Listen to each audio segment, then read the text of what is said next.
Now here, any human being with a tolerance of risk will play the move h6 and try to play king to h7 when the knight is removed. But Mikhail Tal, and feel free to pause the video if you'd like to think like he did, decided, nah, rook takes bishop. You're going to say, Levy, that's a sacrifice of a rook. And I'm going to say, no, please be patient. Bishop to d5 check, king h8. Remember this? Yeah, he just took it.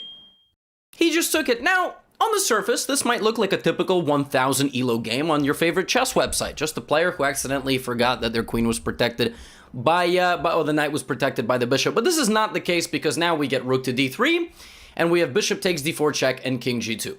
So Tal has sacrificed his queen for a knight and a bishop. If you notice, both players have rooks and both players have a light squared bishop. So Tal has a bishop, knight, and a pawn for a queen. So he's down 2 points of material. However, he has something known as compensation. And in this case, it's more long-term. He plays knight to e5. And look at his pieces. The just fundamental understanding that you don't need the royalty on the board. That this bishop is a target for this knight going back. All the pieces defend each other and are coordinated super well. And at the end of the day, these subtle moves toward the king are going to be the difference maker. White played rook to d1, hoping for a trade of rooks, very logical. But rook to e3, avoiding that trade. Queen to f1.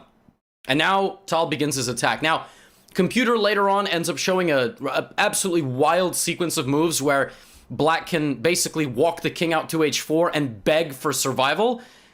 But we're also talking about the year 1961. So, you know, this wasn't available back then. Not that they would use it during the games, but probably just, I mean, well, frankly, it's kind of difficult to bring your king out here and actually believe in your position.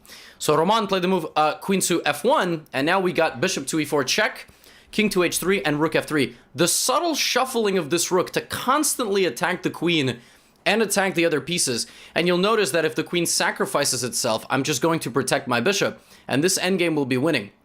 And that's why I actually selected this game, because after queen to e2, bishop f5 check, Albero resigns. Because if king goes back to g2, rook f2 takes, and at the end of it I take this, and I have knight and bishop and one pawn for a rook. It's pretty funny that he resigned in such a position, because material is actually more or less like close to balance, but he just didn't want any more part of Tal. Like, it's like when you fight Khabib Nurmagomedov. I'm not speaking from personal experience, but you get absolutely mauled.